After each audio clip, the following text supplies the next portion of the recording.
Hi everyone, I'm Gemma, the owner of Gemma Redmond Vintage, and I'm here today on another sunny Friday to share with you some recent additions to my online collection. As I mention every week, you're welcome to purchase any of these pieces prior to them going live the following week. Please don't hesitate to just send me a message and I can provide you with further images, details and pricing too. So let's begin. We have 8 pieces today. We've got quite a few sort of pale blues and turquoises, a lot of silver and a hint of gold. The items range from the 1920s right through to 1990.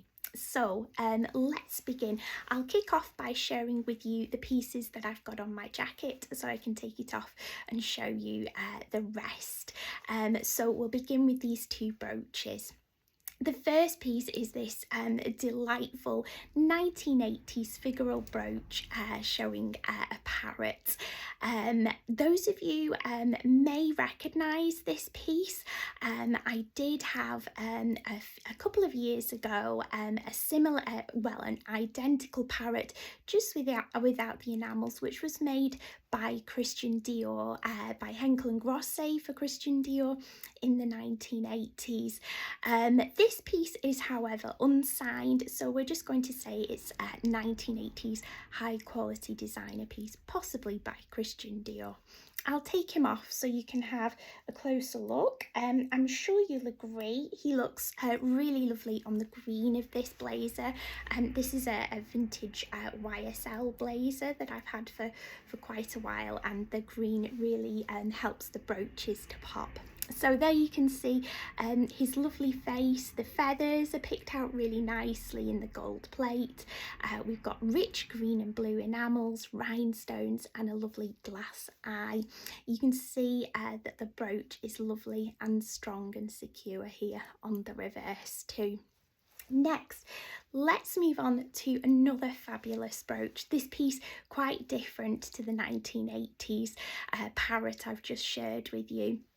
You might think that this is from the Victorian era, however I can tell you it's from 1952-1953.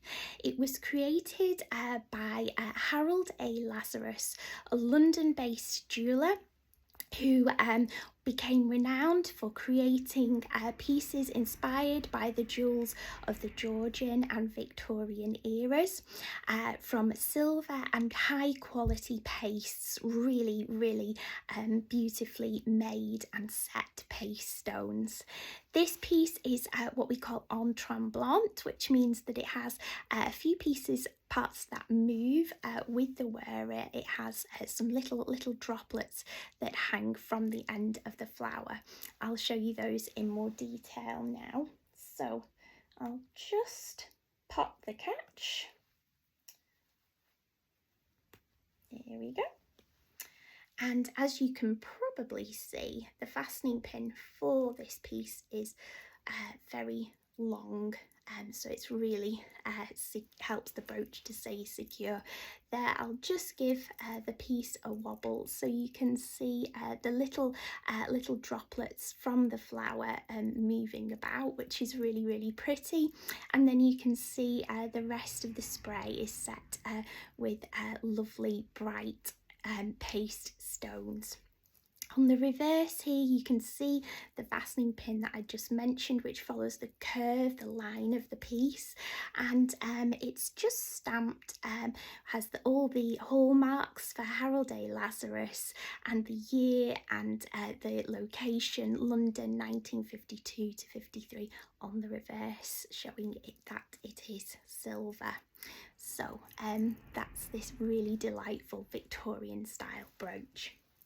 Next, I'll take my jacket off so you can have a closer look now at the necklace I'm wearing, which I'm sure you can see it provides a real pop of colour against this black top. This is a ceramic necklace. It dates from the 1950s and has hand-painted details in turquoise and gold. The piece is either French or Italian in origin. I haven't been able to quite place it, possibly because of the barrel clasp, French, but it's yet to reveal itself to me, the exact origin. What I will say is that it's really interesting, very nicely made and perfect for summer. So 1950s, I'm sure you'll agree. So I'll take it off so you can have a closer look. I'll just put my hair up as well so you can see how this fringe design looks around the centre of it.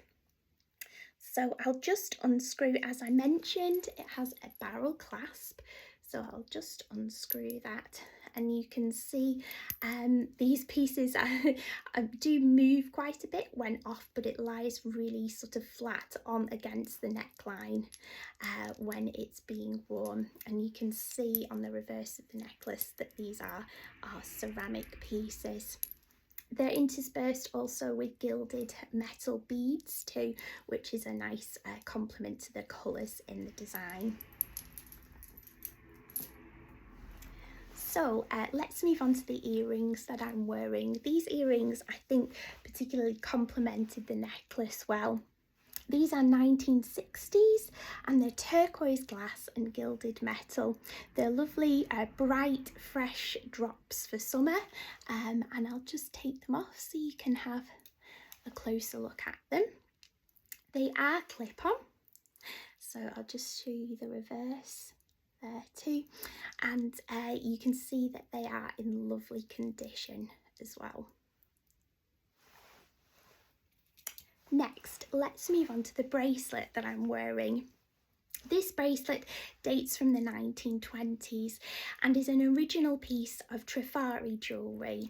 It bears the mark KTF, which stands for Crustman, Trifari and Fischl, and those are the three founding members of the Trifari company when it was established in 1925, and this mark was placed on Trifari jewellery from 1925 through to the 1930s. This piece has had two careful owners. I purchased it from a lady who inherited it from her grandmother, who bought it new, and it's really been kept in its box for a long time and is beautifully preserved. It's rhodium plated metal set with colourless paste stones in baguettes and round shapes. The bracelet fastens with a fold over clasp, so I'll just find the end of the clasp so that I can take it off and share it with you. There we go, I think that's it. And you can see the design is lovely, typically geometric Art Deco too, and it's in great condition. The reverse is really shiny too. Next, let's move on to another Art Deco piece. These dress clips are fabulous and really rather rare because they are made from glass. They are sort of domed in shape, made from frosted glass, and are detailed with this crackle effect silver paint on one half. On the reverse you can see the clips too. These are possibly French in origin. What I'll do is pin them to my top so you can see how they look worn against black, and these would have been really impactful in the 1920s on a gown, but as you can see they work quite well on a V-neck too. So they are Art Deco, as I mentioned, dress clips and in fabulous condition. Next, let's move on to another necklace. This piece is also from the Art Deco era. It's silver tone metal, and it's detailed with colourless paste stones, which are lovely and bright. And then we have these lovely aquamarine glass details here. This teardrop pendant is lovely and in excellent condition.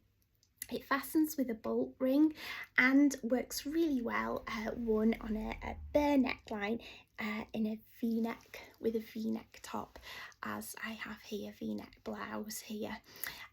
You can see the drops, as I just mentioned, are in lovely condition, and it's really a great necklace for summer with its nice soft colours.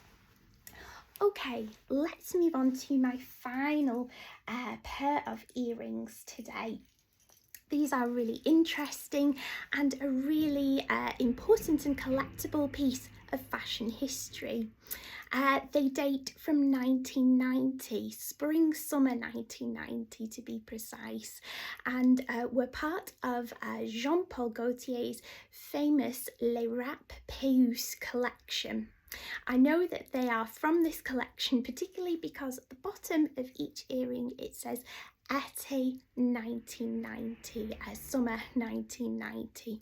And Jean-Paul Gaultier, this collection was known for very bold pieces of jewellery which had words and lettering on them saying exactly what the jewels were. Some said argent, so silver, others said massif, and then these ones, however, feature a star design that says wonder across the centre of them too, and then they say across around the top Bijou Gaultier. They are stamped on the reverse with I'll just unclip them, with the JPG stamp for Jean-Paul Gaultier. So I'll just clip them in. The colours, they are a large size, but the colours are very subtle, which I think will make them work well with any look. And you can see them there worn with my hair up, these real statement star designs. Jean-Paul Gaultier designs jewellery and clothing is becoming extremely collectible at the moment. We have a lot of celebrities wearing his 90s designs, so it's really becoming, his pieces are becoming real antiques of the future, as I'm sure these earrings will become as well. So let's recap these new arrivals. We have my Jean-Paul Gaultier 1990 Les Rapes earrings, this Art Deco aquamarine glass necklace, these Art Deco frosted glass dress clips, this 1950s Italian or French ceramic necklace, this Harold A. Lazarus 1952 brooch, this Trifari 1920s bracelet, this 1980s parrot brooch, and these 1960s turquoise glass earrings. Thanks so much for joining me again, and I'll look forward to seeing you all next week. Take care. Bye bye.